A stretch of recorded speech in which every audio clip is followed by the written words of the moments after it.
Muy buenas tardes, nosotros somos el equipo número 4 y les hablaremos acerca de la problemática que enfrenta la teoría jurídica contemporánea, atendiendo también al cuestionamiento del derecho como discurso. Primeramente, mi equipo está conformado por Marinelli Chimil, Carlos Duarte, Selena Azul, César Díaz, Dayane Coral, Concepción Sec y su servidora Mayrani Pacheco. Primeramente les hablaré de qué es la ideología. La ideología es el fundamento de las representaciones sociales compartidas en un grupo social. En un aspecto cognitivo, es una representación mental almacenada en la memoria. Surge de la relación entre dos dimensiones. Un encuadre social, que es la interpretación que todo individuo necesita para entender y transmitir. Y una necesidad, que es una carencia, que todo grupo social o individuo necesita para subsistir. En una versión ideológica, es una forma de ser y que permite funcionalismos sociales. Un ejemplo de ideología serían los partidos políticos. ¿Por qué existen varios partidos políticos? Porque no tienen las mismas ideologías, no tienen las mismas ideas que desean plasmar en la sociedad. Siguiente diapositiva, por favor. De igual manera, la ideología son las creencias que tiene un grupo social y que generan identidad y sentido de pertenencia al mismo. En una representación social, permite entender, interpretar y comprender los discursos de una comunidad a la que se pertenece y las ideologías de los demás grupos ideológicos. En siguiente término, ¿qué es el discurso? Suele constar de una serie de oraciones y no es un producto, sino un proceso cuyo aspecto más destacado es su finalidad comunicativa. Tiene una naturaleza dinámica y su primer objetivo es persuadir y convencer. ¿Por qué menciono el discurso y la ideología? Porque el discurso es el que te permite transmitir y la ideología es aquella que te permite comprender y volver a transmitir. Siguiente diapositiva, por favor. Para producir una acción, son 4 condiciones. 1. La diferencia puede ser entre sutil, entre orden o a petición. 2. No es verdadero ni falso. 3. Señala que la mayoría de los usos del lenguaje son mixtos. 4. Las acciones involucran lo que el actor desea o cree. Hay 2 tipos, mezcla de lenguaje y uso relativo. La mezcla de lenguaje va desde palabras de agradecimiento hasta el lenguaje de documentos oficiales. Y el uso relativo informa la propia actitud y predice nuestros actos. Las funciones del lenguaje en un discurso son 3. Referencial, apelativa y metalingüística. La referencial es propia de los escritos con carácter científico. Mediante ella se da información, produciendo en el lector efecto de conocimiento sobre un objeto o fenómeno, al que se le llama referente. Podemos dar como ejemplo la norma informativa. La apelativa, aquella en la que se busca una respuesta del enunciatario, un cambio de manera de pensar o una conducta específica. Podemos dar como ejemplo el discurso presidencial. Y por último, la metalingüística. Cumple esta función cuando se reflexiona el uso de la propia lengua. Por ejemplo, cuando consultamos el diccionario. De igual manera, les hablaré de la violencia del lenguaje. El lenguaje violento daña a las personas y deteriora las relaciones. Una vez que se dicen ciertas palabras o frases en una relación, esta ya no volverá a ser la misma. Supone traspasar la barrera del respeto y consideración que merece el otro. De hecho, por eso afectan y dejan cicatrices. Hay 3 tipos de violencias: la de animalizar, la del uso de hipérboles y la de la eterna repetición. La primera, animalizar, es una clara expresión de violencia. Aunque se trata de una comunicación en la que la violencia es evidente, la verdad es que es muy presente en el lenguaje cotidiano. En el uso de hipérboles es para las emociones negativas. Es frecuente en las personas muy ansiosas y que se sobrepasan en el nivel de furia y no la controlan. La eterna repetición, la cantinela, es la interacción extrema de denuncias o quejas repetitivas una y otra vez, haciéndolas extremadamente exageradas o disminuyendo la preocupación de este problema en el lenguaje. A continuación, mi compañero César le seguirá instruyendo. Bueno, Pues yo les vengo a hablar acerca de los sentidos del discurso del derecho. Antes que nada, ¿qué es el discurso? El discurso es la forma en la cual una persona se expresa de manera oral, lo que piensa o lo que siente. El discurso jurídico, lógica jurídica. ¿Qué es el discurso jurídico? El discurso jurídico es una secuencia de oraciones y de basamientos legales, y la lógica jurídica estudia los pensamientos que hace referencia a los objetos generales de la ciencia jurídica. También les vengo a hablar acerca de discursos informativos, que son narrativos, descriptivos y expositivos. ¿Cuáles son los narrativos? Te están contando algo. Sobre todo, tiene que ser coherente y tiene que tener una secuencia. Los descriptivos. ¿Cuáles son los descriptivos? Es una serie de sucesos que pueden ser reales como imaginarios, siguiendo un orden cronológico. Y los expositivos. Los expositivos, su función es exponer un tema, sea científico, político, etc. También les voy a hablar acerca de los discursos de persuasión, o más bien discurso referencial. Traen consigo mismos discursos de estímulos, discursos para convencer, discursos para motivar. Su función es la capacidad que tiene a los seres humanos de convencer a los demás o de cambiar su opinión de lo que piensan o de lo que sienten. La siguiente diapositiva, por favor. La siguiente diapositiva, por favor. Discurso y metadiscurso del derecho. El discurso jurídico es la estructura lógica guiada por el léxico jurídico. ¿Qué quiere decir esto? Que tiene una cierta estructura, tiene una introducción, un nudo y una conclusión. Alineaciones de los elementos del discurso. Al código y estilo jurídico y normativo, sus expresiones y sus fuentes. Al actor o ámbito jurídico en que se pretende influir, ya sea tribunal o legislativo. Recurso discursivo, utilizado en el ámbito jurídico. Escrito, es escrito por una persona, como su nombre lo dice, memorizado, se lo tiene que aprender la persona tal cual como es, no lo puede cambiar. Improvisado, que si esa persona se le olvida ciertas palabras y no se acuerda del tema, puede pronunciar otras cosas siempre y cuando sea coherente a lo que está exponiendo. Y esquematizado, que tiene una cierta estructura. También es similar a la estructura del guión: introducción, cuerpo y conclusión. También les voy a hablar acerca del metadiscurso.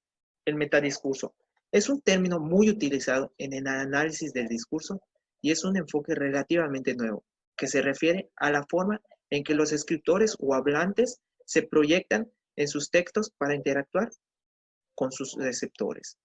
En sí, es la forma en la cual una persona da su discurso y trata de convencer a las otras personas de dicho tema que se está tratando, y también que esas personas puedan captar lo que se está exponiendo, lo que el que está dando el discurso puedan captar lo que él está diciendo, que se lleven algo en sí mismo y que sea creíble. La siguiente diapositiva, por favor.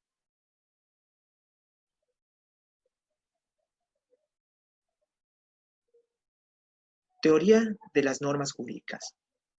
Validez de las normas. Se entiende como la existencia específica de que las normas jurídicas se encuentran dotadas. Por esta razón, decir que una norma jurídica es válida equivale a afirmar que en ella existen como tal y que por ello es obligatoria.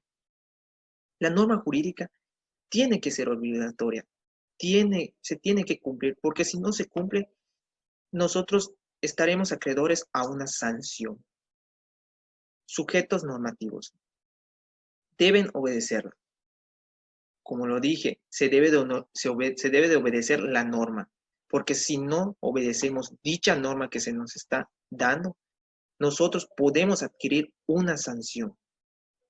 Órganos jurisdiccionales, los cuales tienen el deber de aplicar en sus consecuencias coactivas. Son los órganos encargados de aplicar esas normas. son aquellos igual que crean esas normas, que aplican las normas y que igual nos sancionan con esas dichas normas. También les vengo a hablar de la norma. La norma es una regla que debe de ser respetada y que permite ajustar ciertas conductas o actividades en el ámbito del derecho. Una norma es un precepto jurídico. Una norma se debe de cumplir, se debe de hacer tal cual como lo marca la ley. No podemos sobrepasar a lo que dice una norma. Tenemos que seguir el lineamiento adecuado. Conceptos de validez. Hans Kelsen. La teoría pura de Kelsen propone que una norma sea válida significa que tiene una existencia específica. Esto es que en el sentido subjetivo de un acto se convierte en sentido objetivo para el derecho. Herbert Hart. Significado descriptivo de validez. Para este autor, validez significa pertenencia al ordenamiento jurídico. O sea, tiene un lineamiento y tiene un ordenamiento jurídico que se debe de cumplir y que debe de ser válido, como su nombre lo dice. A continuación, mi compañera Coral seguirá con su tema. Fundamento de validez. Es aquello que otorga validez a las normas jurídicas, permite certificar su existencia y obligatoriedad. Según el criterio de los sujetos normativos, para que exista y obligue, tiene que acontecer un hecho bien preciso. La moral como fundamento de validez. Existe un ordenamiento con normas incorrectas desde el punto de vista moral. Esto no quita su validez, sin embargo, sí son extremadamente injustas, a saber. Pérdida de validez, violación de los derechos fundamentales o garantías de ellos. También quisiera agregar que para Kelsen una norma vale porque otra superior así lo establece, a través de una cadena de validez. Una norma es jurídicamente válida con la condición de que pertenezca a un sistema de normas que en general sea eficaz. Siguiente diapositiva, por favor. Efectividad y eficacia de las normas. Eficacia. La cualidad que tiene la norma de producir efectos jurídicos al regular las relaciones y comportamientos o hechos de los que conoce. La vigencia, muchas veces comparada con la eficacia, esta pertenece al orden del debe ser y es el derecho que obtiene la norma para su aplicación eficaz. Efectividad. Es la relación de conformidad con la norma y que se concibe como la aplicación efectiva de las normas vigentes en los casos concretos que está regulada. Eficacia real y eficacia formal. La eficacia real es el resultado histórico del cumplimiento o incumplimiento de la aplicación o no aplicación de las normas vigentes. La eficacia formal es concebida como la efectividad desprendida en su momento para dar lugar a esta última. Diferencia entre eficacia y efectividad. Eficacia es la cualidad o potestad de producir efectos jurídicos sobre la regularización de situaciones de hecho conjugadas al derecho. Efectividad. Esto lo constituye la medida del alcance de los objetivos de la norma íntimamente relacionado. A modo de conclusión, podemos determinar que una norma puede tener eficacia jurídica sin ser socialmente efectiva, porque puede generar ciertos efectos jurídicos, pero no ser cumplimentados dichos efectos. Son términos completamente distintos, pero íntimamente ligados entre sí. La siguiente diapositiva, por favor. La clasificación de las normas.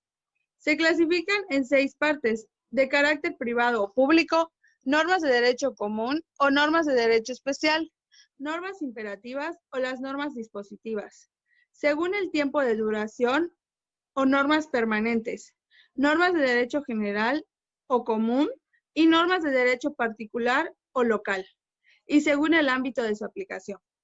A continuación, mi compañera Concepción les seguirá hablando un poco más acerca de este tema. Un sistema, conjunto de principios, normas o reglas, lógicamente enlazadas entre sí, acerca de una ciencia o de una materia. El sistema jurídico es el conjunto de normas jurídicas, actitudes e ideologías en un país sobre lo que es el derecho, su función en la sociedad y la manera en que se crea o debería de crearse, aplicarse, comprenderse, o debería perfeccionarse, enseñarse y estudiarse. Eso es un sistema jurídico. Para Kelsen, la identidad e identificación de los sistemas jurídicos es aquella cuya validez objetiva no es cuestionada, ya que la ciencia del derecho no le atribuye a esta una autoridad normadora, por encima, que en este caso sería de los órdenes del constituyente. En la siguiente, por favor.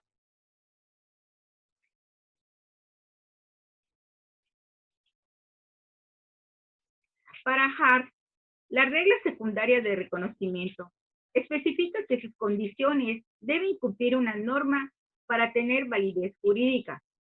Pero para Kelsen, la validez y la eficacia de los sistemas jurídicos, las normas jurídicas son válidas cuando éstas existen, la promulgación y publicación. También es posible asociar la actividad jurisdiccional a la validez de las normas jurídicas, ya que serán aplicables únicamente las normas que cumplan los requerimientos.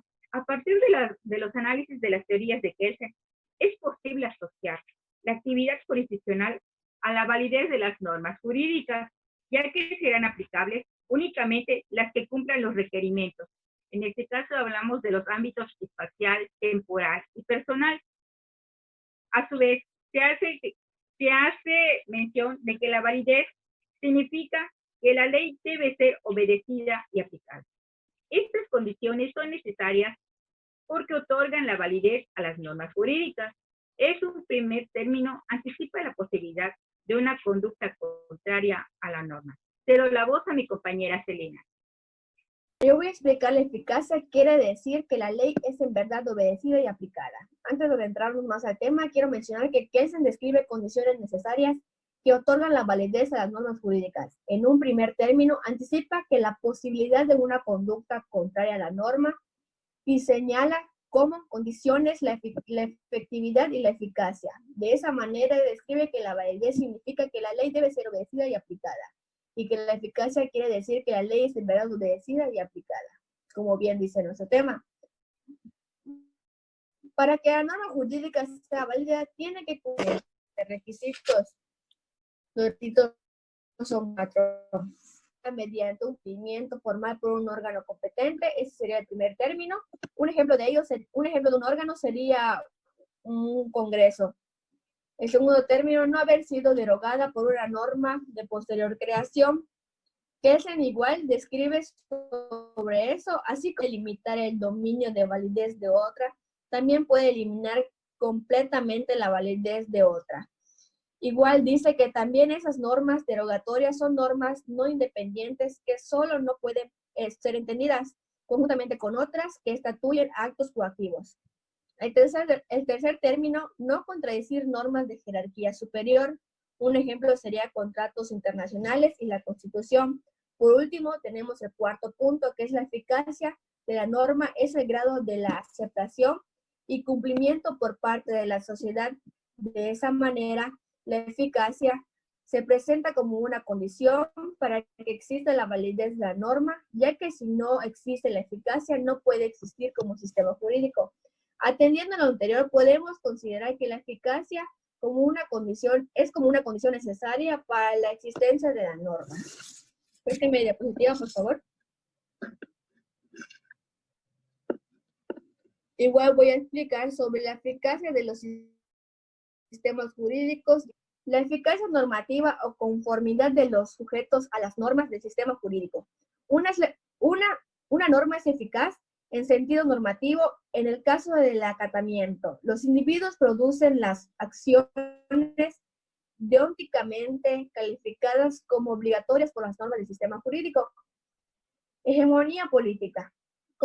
El concepto aplica a la política internacional, donde un Estado o un conjunto de ellos aparece como más poderoso o otros. con los que está relacionado de manera amistosa o agresiva. La hegemonía es un término griego que significa mandar, guiar o conducir, que se utilizaba mayormente en los del ejército y, por decir así, los de alto rango. Les doy la palabra a mi compañera Marinelli.